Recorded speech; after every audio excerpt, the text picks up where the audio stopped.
What's up, and welcome to the Cover 2 Recap. I'm BruinsSportsport.com publisher Edward Lewis. And I'm OC Register beat writer Ryan Kartje. And we're here at the Rose Bowl coming at you where UCLA just routed, I guess you could say, Cal 37-10 in kind of a weird, kind of wacky, kind of... I called it slow and painful in my game story. I thought that slow was and painful.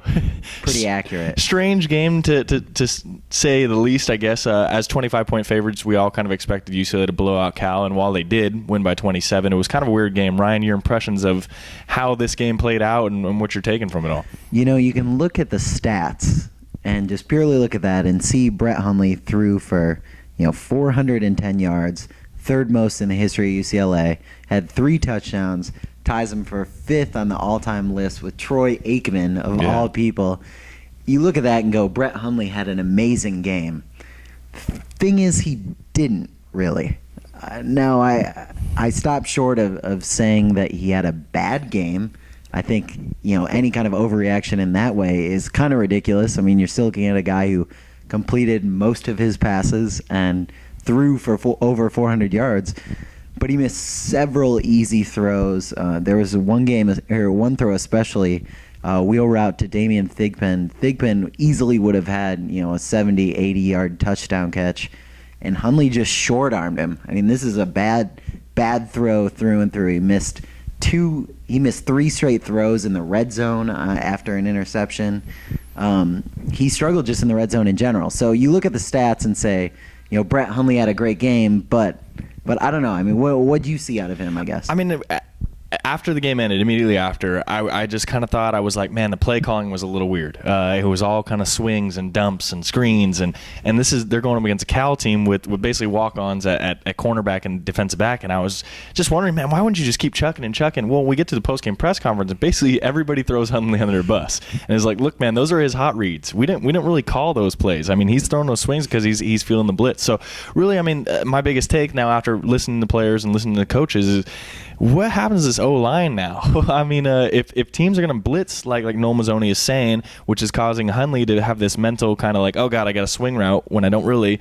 I mean, is this going to rectify itself? I mean, is this ever going to get fixed kind of thing? Well, and the problem is teams like Stanford have significantly better defenses that will stop those short swing passes. I mean, against Cal, you can't really blame Brett Hundley for throwing those because they catch them and they run 20 yards. So, I mean, if that's working, you got to take that, I guess. But, against Stanford, against those linebackers, against their secondary, which is one of the best in the Pac-12, he's not going to be able to get away with that. And especially with, the offensive line, if defenses are going to continue to blitz, he's going to have to get used to that. He's going to need to be able to go through his reads faster and still be able to throw downfield, because if they can't throw downfield and they run as poorly as they did today, which they ended up having 34 carries for 78 yards.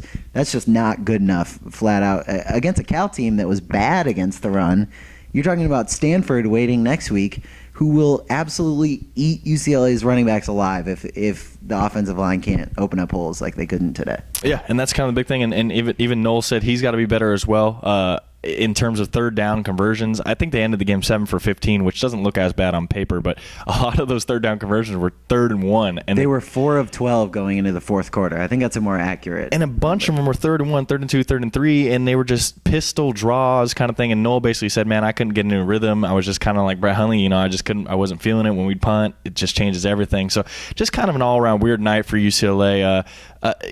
Big picture, though. They got the win. They're 5-0. They're 2-0 in conference play now, and they head into Stanford. I mean, where do you see this kind of taking them? Well, I think this game coming up here could really decide where the direction that the season is going in. I mean, they're up by a game in the Pac-12 South. At this point, their biggest competition seems to be Utah, and maybe Arizona State, which, I mean, Utah, they have that key win. That win looks even bigger now, especially after Utah beat Stanford today. Transitive property says that UCLA should be able to beat Stanford, but obviously it's not going to be that easy. But I do think Stanford is beatable, but if they play a game like they did today, it's just not going to happen. They're not going to be able to go into Palo Alto and win like that. So if you're looking at the team right now, I think next week's game pretty much decides the trajectory of this whole season. because that Oregon game is going to be tough to win no matter what. But this is a winnable game for this team, and if they win, I think they pretty much stamp their way into the Pac-12 championship game, even if they lose 2 other games. Yeah. What about you? I hate to say it. I mean, it almost feels, and this is going to sound so stupid, but almost like a must-win. I mean, if they lose to Stanford, then it gets all murky. I mean, then Utah's in there, then Arizona State's in there, then Stanford's in there, and UCLA. I mean, it's almost a 4-way kind of race for the. But if they win it, I mean, like you said, it's a cakewalk. So I don't really know what to make of Stanford yet. Losing to Utah today, I don't know what to do with that. But it's going to be a big game, and they just got to fix that offensive line. I think if they fix offensive line and get back to what they were with Torian White, they'll be fine. But I mean, right now it's a little dicey. A lot of question marks heading into that Stanford game.